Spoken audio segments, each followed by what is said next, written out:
ओम नमः शिवाय। नमस्कार हरि प्रेमियों, आपका हमारे YouTube चैनल में स्वागत है। हरि प्रेमियों, कैसे हैं आप? उम्मीद है आप सब अच्छे होंगे। ये आज का प्रसंग शुरू करते हैं। आज का प्रसंग है एक शिव भगत बहेलिया। हरि प्रेमियों, इससे पहले अगर आप हमारे चैनल पर नए हैं तो प्लीज़ चैनल को सब्सक्राइब ज़रूर कर लीजिए और बेल आइकॉन को ज़रूर दबा लीजिए ताकि आप तक हमारे सारे नोटिफिकेशन पहुंच सके। हरि प्रेमियों, आपका एक भी सब्सक्राइब हमारे लिए बेहद मायने रखता है।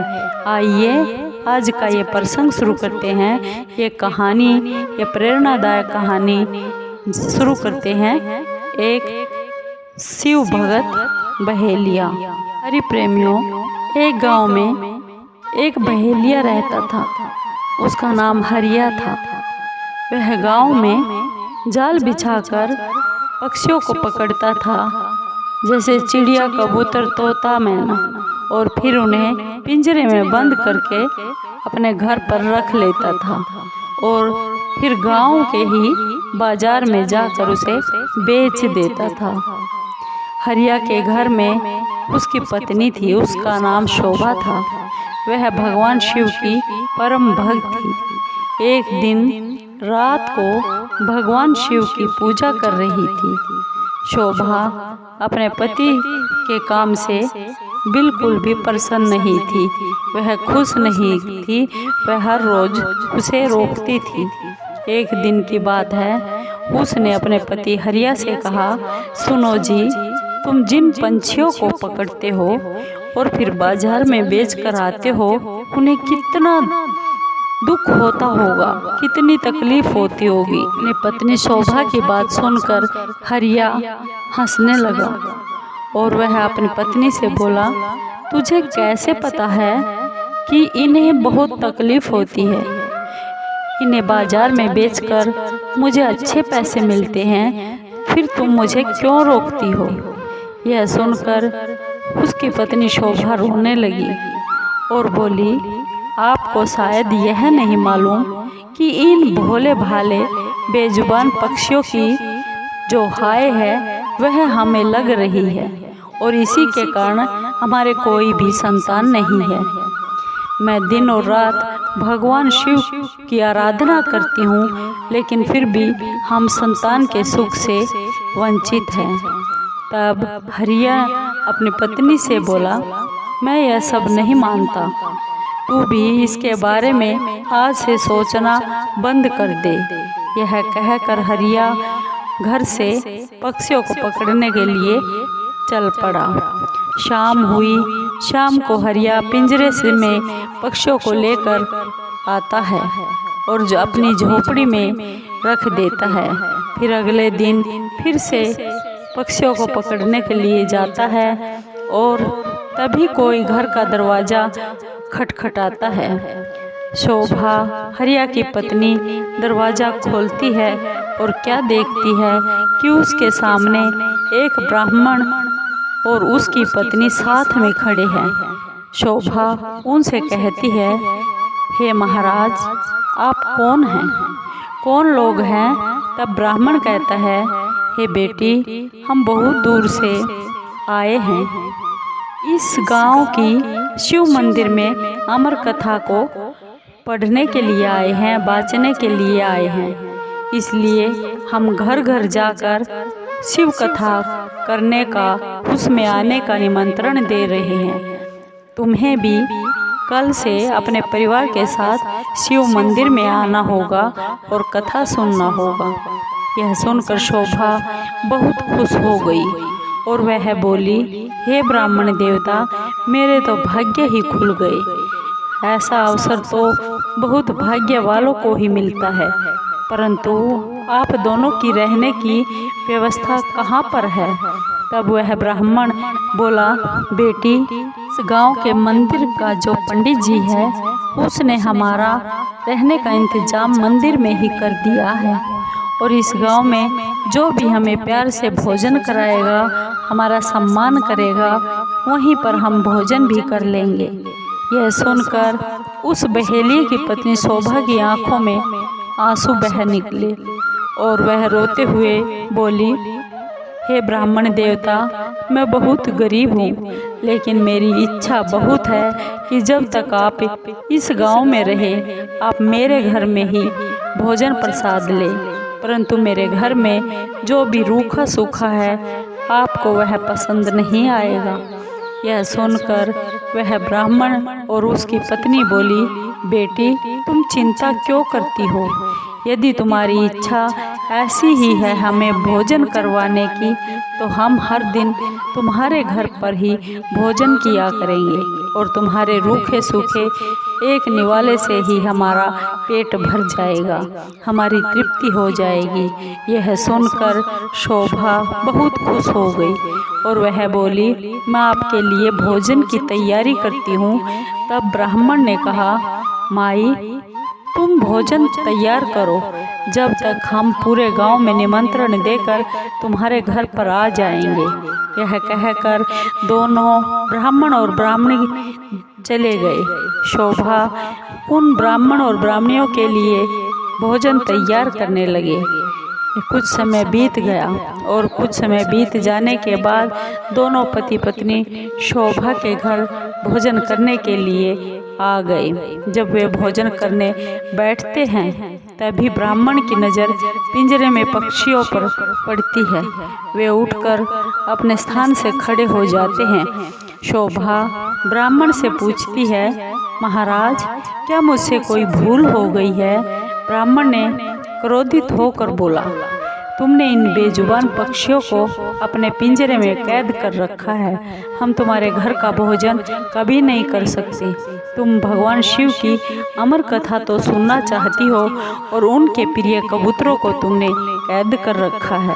यह कहकर वे दोनों वहाँ से चल पड़ते हैं। ब्राह्मण और उस ब्राह्मणी के पैर पकड़ लेती है और बोलती है, हे ब्राह्मण देवता, मेरे घर से आप रुष्ट होकर मत जाइए।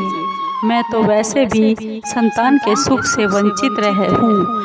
अगर आप भी बिना भोजन किए अगर यहाँ से चले गए तो हमारा सर्वनाश निश्चित है। यह पक्षी मेरे पति ने पकड़े हैं, मैं अभी इनको छोड़ देती हूँ, आज़ाद कर देती हूँ। यह कहकर वह बाहर जाकर सभी पक्षियों को पिंजरे से बाहर छोड़ देती है, आज़ाद कर देती है। यह देखकर ब्राह्मण और उसकी पत्नी दोनों भोजन करते हैं और शोभा को सौभाग्यवती और पुत्रवती होने का आशीर्वाद देकर वहां से चले जाते हैं। शाम को जब हरिया शिकार करके आता है तो वह सब पिंजरों को खाली देखकर शोभा से पूछता है। तब शोभा उसे सारी बात बता देती है।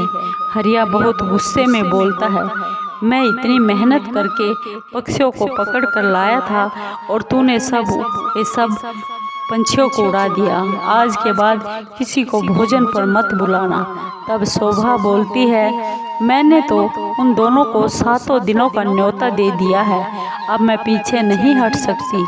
उन्होंने मुझे सौभाग्यवती और पुत्रवती होने का भी आशीर्वाद दे दिया है। अमर कथा बाँचने वाले सच्चे ब्राह्मण का आशीर्वाद कभी भी निष्फल नहीं जाता। अगर उन्हें भोजन नहीं करवाया और उन्होंने गुस्से में कुछ श्राप दे दिया तो हमारा सर्वनाश हो जाएगा। अब आप केवल 7 दिनों तक बिल्कुल भी पंछियों को मत पकड़ना, बाद में जो चाहे करना। हरिया को हार कर उसकी बात मान लेनी पड़ी। वह मन से 7 दिन घर पर ही रहने लगा। हर दिन ब्राह्मण और उसकी पत्नी भोजन करने के लिए हरिया के घर आते और उनके आने से पहले ही हरिया घर से चला जाता। उसे यह सब बिल्कुल भी अच्छा नहीं लगता था। शाम के समय शोभा कथा सुनने के लिए शिव मंदिर में चली जाती और वह हरिया से भी चलने को कहती, लेकिन हरिया बिल्कुल भी नहीं जाता। इस तरह 6 दिन बीत गए। रात को शोभा ने हरिया से कहा, आपने मेरे कहने से 6 दिन पंछियों को नहीं पकड़ा, बस आप मेरी एक बात और मान लीजिए। हरिया बोला, बोलिए क्या बात है? वैसे भी मैं केवल कल ही घर पर रुकूंगा और परसों आने पर फिर से अपने काम पर चला जाऊंगा। तब शोभा बोली, कल अमर कथा है और समाप्त हो जाएगी। मैं चाहती हूँ आप कल मेरे साथ शिव मंदिर में अमर कथा सुनने के लिए जरूर चलिए और वहाँ से वापस आने के बाद ब्राह्मण और उसकी पत्नी को अंतिम बार भोजन करवाकर उनसे आशीर्वाद ले लीजिए। क्या पता उन ब्राह्मण और ब्राह्मणी के आशीर्वाद से हमें संतान का सुख मिल जाए। हरिया उसकी बात सुनकर अगले दिन अमर कथा सुनने के लिए चल पड़ता है और मंदिर में कथा सुनते सुनते हरिया की आंखों से झरझर आंसू बहने लगते हैं। शोभा पूछती है कि क्या हुआ। हरिया कहता है, भगवान शिव ने जिन कबूतरों को अमरता का आशीर्वाद दिया है, मैंने तो जीवन भर उन्हें बेच बेच कर अपना पेट भरा है और अपने जीवन को नरक बना लिया है। कथा समाप्त होने पर हरिया और उसकी पत्नी शोभा घर पर आ गए। हरिया का मन बिल्कुल निर्मल हो गया था। उसने शोभा से कहा, मैं आज से ही ये सब शिकार करने का काम, पंछी को पकड़ने को बिल्कुल काम छोड़ दूंगा और अपनी मेहनत और मजदूरी करूंगा, उससे अपना घर खर्च चलाऊंगा। कुछ देर के बाद ब्राह्मण और उसकी पत्नी भोजन करने के लिए हरिया के घर आ गए। हरिया ने बहुत ही स्वागत से उनका आदर भाव किया, सम्मान किया, उन्हें भोजन करवाया। उसके बाद हरिया ने अपने मन की उस ब्राह्मण और ब्राह्मणी को सब बात बता दी। तभी ब्राह्मण और उसकी पत्नी भगवान शिव और माँ पार्वती के रूप में प्रकट हो गए। भगवान शिव कहते हैं, तुम्हारी पत्नी की भक्ति देखकर हम तुम्हें संतान का सुख देने के लिए आए हैं और सुख देना चाहते थे, किंतु तुम्हारे पाप के कारण यह संभव ही नहीं था, क्योंकि तुम बेजुबान पंछियों को पकड़ते थे और बेचते थे, क्योंकि वे बहुत दुखी होते थे। दुख तो उन्हें भी होता था, इसलिए वे बोल नहीं सकते थे। इसलिए हमें तुम्हारा मन बदलने के लिए भेष बदलकर तुम्हारे घर पर आना पड़ा। यह सुनकर दोनों पति पत्नी हरिया और शोभा रोने लग जाते हैं और भगवान शिव और पार्वती के चरणों में गिर जाते हैं। भगवान शिव और माँ पार्वती उन्हें पुत्रवती होने का आशीर्वाद देकर वहाँ से अंतर्ध्यान हो जाते हैं।